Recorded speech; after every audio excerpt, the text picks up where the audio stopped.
You're on. Okay, this is an article written on December 23rd, 2009 by the Antiterrorist. Once upon a time, there was everywhere and nowhere. Everything and nothing. Just pure consciousness. Experiencing being conscious.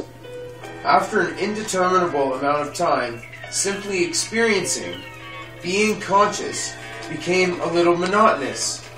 So consciousness decided it would be nice to have a conversation about being conscious. Consciousness divided itself in two, and although both parts were aware they were one, discussed the experience of being conscious. The conversation was captivating for a while, but inevitably it became cyclic and dull. "Let's play a game," one half said. "Let's pretend that being over there is more important than being over here." So they did. They spent time moving back and forth, despite already being everywhere and nowhere at once. The mental exercise, suspending disbelief and discussing whether or not they were where they were, was thrilling. For a time, but, as before, it became repetitive and predictable. "I know," said the other.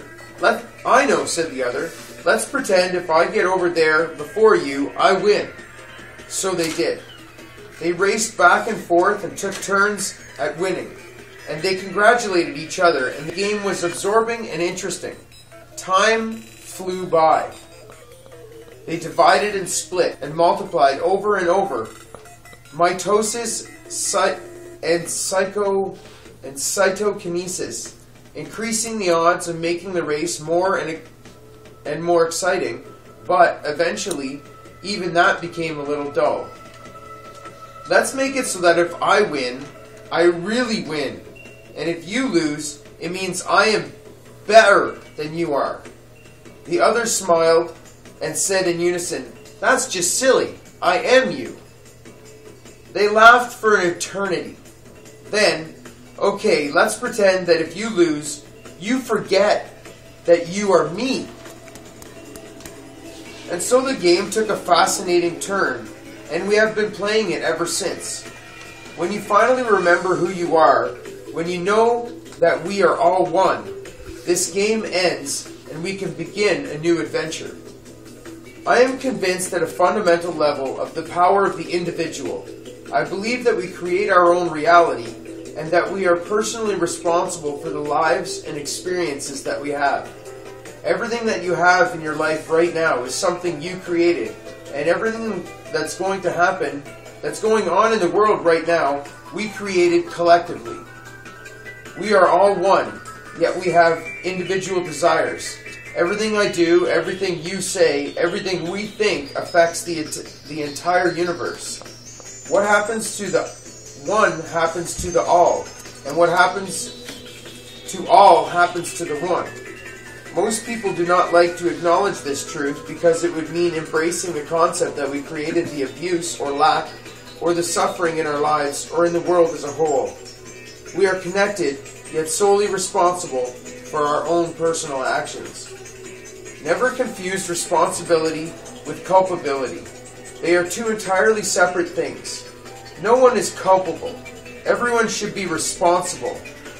That the two are so often used interchangeably is evidence of old programming that you can consciously choose to change. When people are told, "You should take responsibility," they most often hear, "Accept punishment for fill in the blank." As a result, most people spend much of their time and energy running from the former, culpability, that they rarely stop and embrace the latter, responsibility. Most people live much of their lives feeling like either a victim of something or a perpetrator of something else. It can be tiring. The conspiracy theories fueling this game remind me of a set of Russian dolls. The pertinent question being who's really at the heart of things. The Queen twists open to reveal George Bush Sr., and George Bush Sr. twists open to unleash David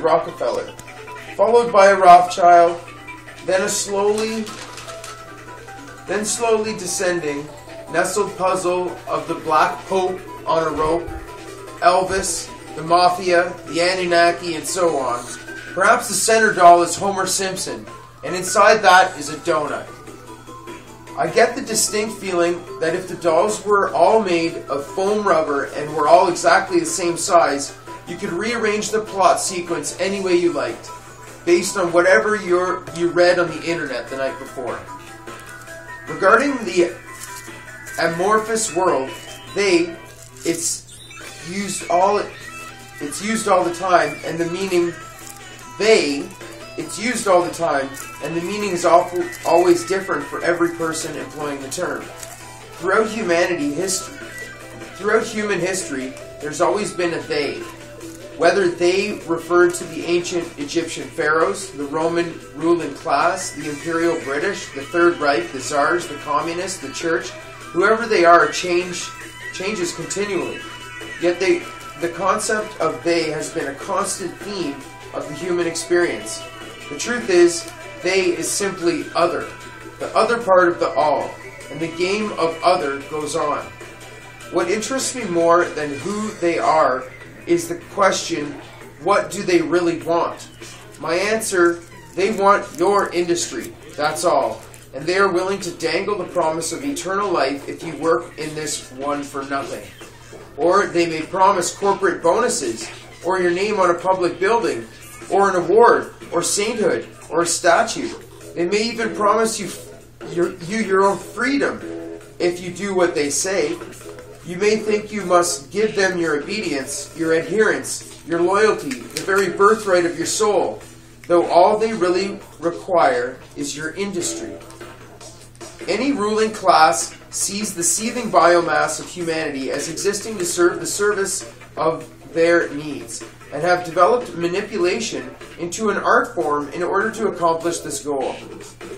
If the enticements of jingoism, religion, television, any and all aspects of bread and circuses don't work, if a sovereign soul ever attempts to try and opt out, they do their utmost to corner you, like a straying sheep, and use every threat they can muster, including hunting you down and gunning you down in the name of their current status quo.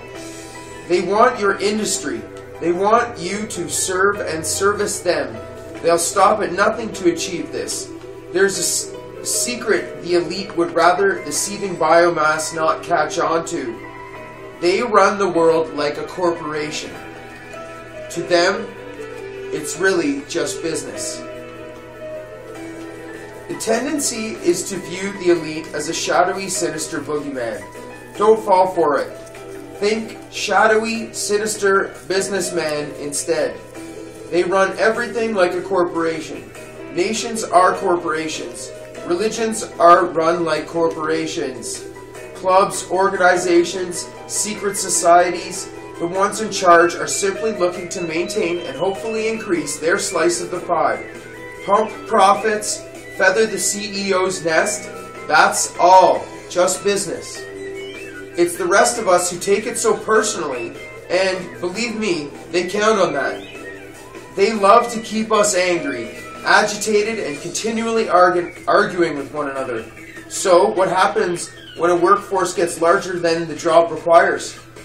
Cutbacks, layoffs.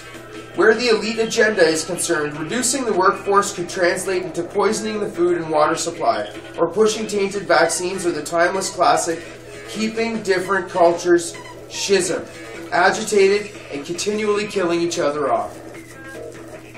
Factor in the current trend of constantly reminding the population that we are all a cancer on the earth, or we are responsible for the changing climate, or we are guilty for the mess we are all in today, and the amount of money involved in the carbon credit scheme begins to make a strange sort of sense.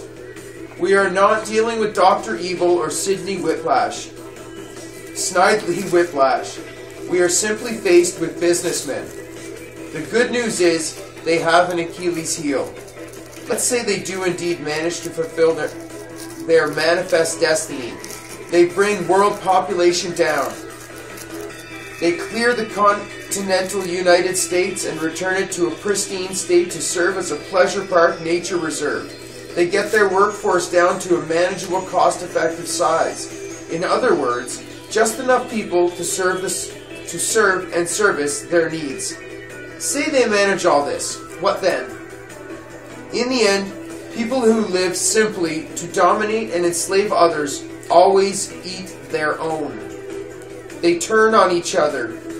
Dominating others is an addiction they will never be able to lose. In their quest for superiority, when they run out of biomass to torment, they will turn on one another. Small consolation if you and most of the rest of the population has long since fallen as a casualty to their agenda. But in approaching this life on earth as a game, you can turn this weapon in their hand by gaining and maintaining clarity about why and how they play and what they hope to gain. Know thyself, know thy adversary. Adopt and adapt their strategies, not to dominate them in turn, but to keep yourself free. Do everything possible to postpone any sweeping countermoves your adversary may attempt and keep on buying time. Perhaps enough time for them to start killing each other off, and why not? They've been using that particular tactic on us for millennia. Perhaps it's time to start learning from your opponent. In approaching life as a game, it follows that we all have a part to play. One of my parts in this story is to be the messenger, a potentiator of the mind, if you like. However, I'm bringing a little more than the game obliges me to bring. I'm also here to remind you that it's a game. It's the Anti-Terrorist. And the Agora. In 2009, fantastic magazine. Not sure how to progress movie.